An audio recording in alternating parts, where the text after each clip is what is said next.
wato ba zai iya yiwuwa mu shiru ba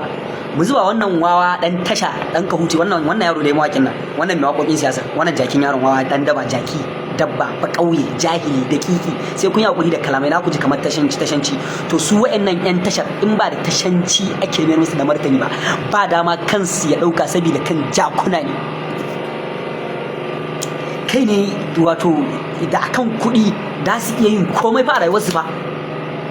ka dubi malam Isa Ali Ibrahim Fantami fa Professor Isa Ali Ibrahim Fantami a Sheikh Isa Ali Ibrahim Fantami Minista Isa Ali Ibrahim Fantami ka kalli tsabar idansa ka kalli idan jama'a kana cewa wai me dan kwaya kana siffanta shi da yan kwaya kana siffanta shi da barayi kana siffanta shi da marasa gaskiya saboda kai wawa ne jaki ne da kiki ne menene a kwakwalwarka menene a tunaninka wannan yaro dan kahutun ne da shi da wani bagidaje waye ko a wani fasaha ne something wani bagidaje da shi ma wani waye yana biye shi suna wani haukansu mutumin nan in shekaru ne ya fi ka shekaru idan ilimin addini ne ba maganan ka ake ba in ilimin zamani ne ilimin boko ko ba maganan ka ake ba fa in maganan kuɗi ne dufa ba fa maganan ka ake ba malam maganan hankali da tunani ba zancen ka ake ba wannan kai ɗan ka hutu da kai nake jakiwa mawaki wannan yaro mawaki ne mai waƙoƙin siyasa mai waƙoƙin cin mutunci yana zagin mutane ba fa maganan ka ake ba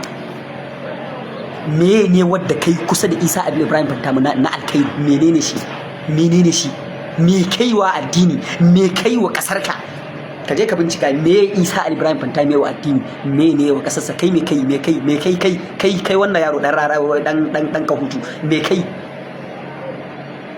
me kake da shi wadda zai iya baka dama ka fito ka faɗin maganganun da ka faɗa akan Isa Ali Ibrahim Fantami ba sai yi shiru kuna zagin malaman mu kuna su kan kawai da sun ce sun shiga siyasa ba siyasa haramun ne siyasa addini ya haramta siyasa ne da za ku ce manyan malamai irin su Professor Isa Ali Ibrahim Fantami ba za su shigo ta ba sai yi ba wallahi ni ina goyon bayan malamai masu addini su shiga siyasa dan su kawo gyara idan shigar malami siyasa ba zai kawo wani gyara bai da wata fa'ida amma muna kyauta da zaton cewa Isa Ali Ibrahim Fantami zai kawo gyaran da ba wani dan siyasa da ya taba kawo shi a Najeriya in ka cire can baya dai ka tafi irin su Sardauna irin su Abubakar Tafawa Balewa ba muna masa kyakkyawan zato muna masa kyakkyawan yakini kaf siyasar Najeriya yanzu ba wanda nake so na ga yi nasara wallahi irin Isa Ali Ibrahim Fantami kuma muna masa fatan alkhairi Allah ya riko da hannayensa Allah ya taimake shi Allah ya riko da kafadinsa Allah ya bashi sa'a sannan a samu wani jaki wawa an ƙauye karen 'yan siyasa jaki ba gidaje dabba mara tunani kansa tunani mai kyau baya da shi ne wai zai fito iya siffanta Isa Ali Ibrahim Fantami da 'yan kwaya da barayi da mene kamar irin siffa na makaryata kai din banza kai din wofi da kiki ina ma wannan bidiyon ya zo maka jakiwa kai ba ƙauye tunkuzu